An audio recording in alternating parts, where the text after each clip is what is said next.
వందే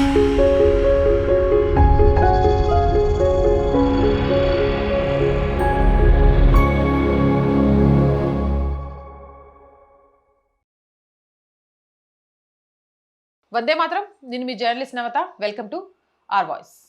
PUBG పరిచయం చివరికి ఆసుపత్రిలో ప్రాణాపాయ స్థితిలో పడేసింది ముంబై మహిళని. 2024లో ముంబైకి చెందిన హర్షద అనే వివాహిత తన భర్త మరియు 6 సంవత్సరాల కుమార్తెతో కలిసి నివసిస్తూ ఉండేది. ఆ సమయంలో పబ్జీ గేమ్ ద్వారా ఉత్తరప్రదేశ్లోని మొరణాబాద్కి చెందిన ఫుజేల్ అనే వ్యక్తితో ఆమెకు పరిచయం ఏర్పడింది. ఆ పరిచయంతో ఆమె భర్తను, చిన్న కూతురిని ముంబైలోనే వదిలేసి అతనితో పాటు మొరాదాబాద్ వచ్చేలా అతను ఒప్పించాడు.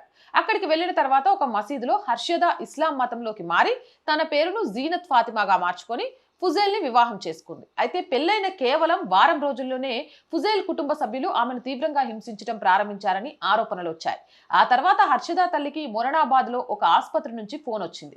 ఆమె కుమార్తె అత్యంత క్లిష్ట పరిస్థితుల్లో ఆసుపత్రిలో చేరిందని సమాచారం. నివేదికల ప్రకారం హర్షద 2 రోజుల పాటు వెంటిలేటర్ పై ఉంది.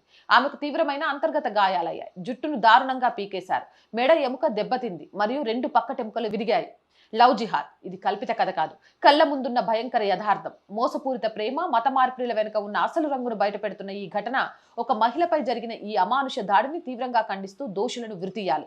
అవునంటారా కాదంటారా? మీ అభిప్రాయం కామెంట్ చేయండి. జై హింద్, జై భారత్. అండ్ మోర్ వీడియోస్ కోసం our group of channels, our voice, our political, our Sanskriti 3 channels ని వెంటనే సబ్స్క్రైబ్ చేయండి. కంటెంట్ బాగుంది అనిపిస్తే లైక్ చేసి షేర్ చేస్తూ మీ అభిప్రాయాన్ని కామెంట్ చేయండి. అండ్ ఆర్థికంగా రోజు రిక్వెస్ట్ చేస్తూనే ఉన్నామండి. ఆర్ వాయిస్కి మీ చేయుత చాలా చాలా చాలా అవసరం. ఆర్థికంగా అనేక సమస్యల్లో ఉంది ఆర్ వాయిస్ ఈరోజు. ఆ సమస్యల నుంచి బయటపడేయటం కూడా మీరే చేయగలుగుతారు. కాబట్టి ప్లీజ్ మీకు తోచిన సహాయాన్ని చేయడం ద్వారా ఈ ఛానల్ని నిలబెట్టండి. సహాయం చేయాలి అనుకుంటే సబ్స్క్రిప్షన్ పక్కనే జాయిన్ అనే బటన్ ఉంది. 1 to 5 లెవెల్స్ ఉన్నాయి. ఏదో ఒక లెవెల్లో సపోర్ట్ చేయండి. లేదా స్క్రీన్ మీద గూగుల్ పే, ఫోన్పేతో పాటు అకౌంట్ డీటెయిల్స్ ఉన్నాయి. మీకు తోచిన సహాయాన్ని అందించండి. వ్యాపార ప్రకటనల కోసం 8328 500 576 నెంబర్ని సంప్రదించండి. జై హింద్, జై భారత్.